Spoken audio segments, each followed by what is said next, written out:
Scott Caldwell, behind the mask. Behind the mask, Scott Caldwell. Hollywood, marketers, advertisers, and even your ornery brother have one question. What are you afraid of? Good afternoon, Toastmasters. Thank you for staying in there till the end of this contest today. And all of those in your homes that have invited me in today, I thank you for your time. There's a quote I really enjoy, and the quote is, and we all know this quote, "The only thing we have to fear is fear itself." Well, what I found out about that quote, that was given by Franklin Roosevelt, and it was actually given during his inauguration. He had a lot of unknown in front of him, didn't he? Just starting a presidency to make that bold claim, and we all remember it today. Well, when it comes to unknown thoughts and unknown things, my daughter has a very unique one. When you see a clown, Toastmasters, what do you see? Do you see something happy, joyful, fun?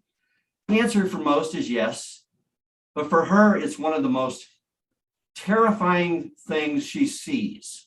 And I finally asked her one day, I said, "What is it, Alicia? What is it that scares you about clowns?" She said, "It's the unknown. I don't know what's behind that. I don't know what's behind that mask. I have no idea." Well, Toastmasters, in this era that we're living in right now, there's also a lot of unknown. COVID-19, all the unknown things that are out there that could happen, and we just don't know. There's not a lot to be scared of, really, because we don't always know what's behind the mask. One thing I've noticed is I have a heightened awareness. I walk into a room now, and I didn't used to do this before, but I look. Someone coughs, I freak out just for a moment. Now, just to be real clear, this is not a conversation about protective devices and COVID-19. It's about fear. Well, let me tell you what I'm afraid of. I am afraid of snakes. There you go. Toastmasters, my name's Scott. I'm afraid of snakes. There, we just had an experience together. I enjoyed that.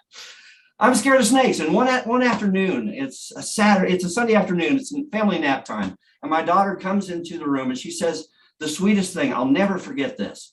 She said, "There's a snake and it's gonna kill us." So, okay, great. I hate snakes, but this is my daughter's room. I got to deal with this situation. I walk down the hall. Okay, 30 paces to her door, open the door. How bad could it be? You know, how bad could it be? The snake's going to kill us. And sure enough, there was a snake. I see the tail, and it starts, goes up, goes around, it loops, it goes back. This is a 6-foot cedar lined closet. I see the head, and I say, "Oh, ah." Wait, no, admittedly, scared of snakes. But there's a snake in my daughter's room in my home. I have to deal with this. So I'm the crocodile Dundee of the family. So I go down the hall. I go to my shed. I grab my snake glove. I grab my boots and I grab my repel. I don't have any of those things. But you know what I do have? I have a junk drawer. I have duct tape. I have a meat fork. I have a broom handle. This story could go really long. It won't, because what happened is I took this, I secured the meat fork, I went down the hallway, and I skewered the snake. Okay, Toastmasters, I just embellished a little bit. This process took roughly 4 hours. Also pulled out a cooler, put the snake in the cooler, ran over the cooler 4 times with a car just to ensure it was dead. It was awful. It was awful. Same daughter, different story. My daughter had gone missing. She'd gone missing voluntarily because she'd ran away. I didn't know where she was. It was terrifying. One of the worst experiences I could even wish on an enemy. I wouldn't even do that. And one of the kids in my youth group said to me, he said, "I believe her and her new boyfriend have been at the crack house." Well, I knew what that meant. It was a small community, and the crack house was one building that I knew what happened there. And so did everybody else as you just drove by every which way, pretending nothing's going on.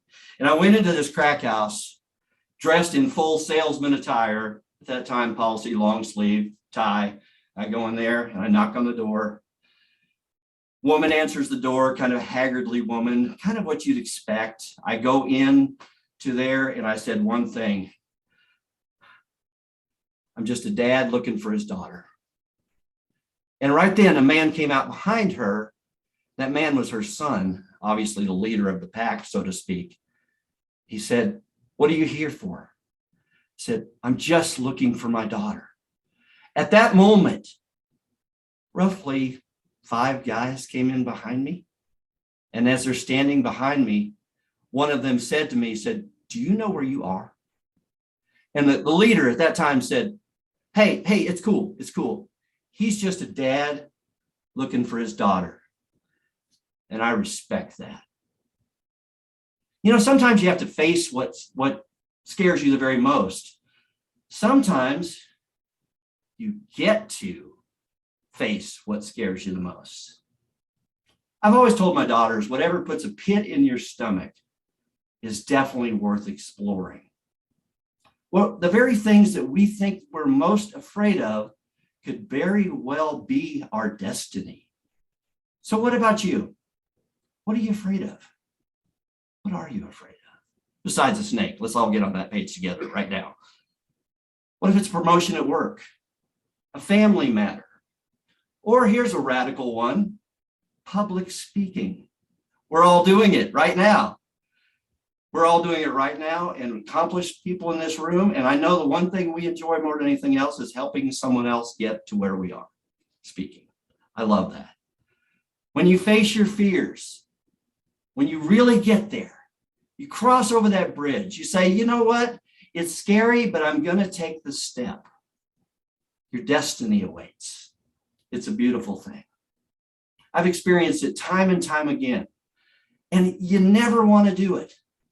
Public speaking. Did any of us really want to do this when we got into it? Maybe, maybe not. But as I've got into this, what I've found is my career's got better, my life's got better, my communication skills have got better. So Toastmasters, I have this that I'd like to propose to you.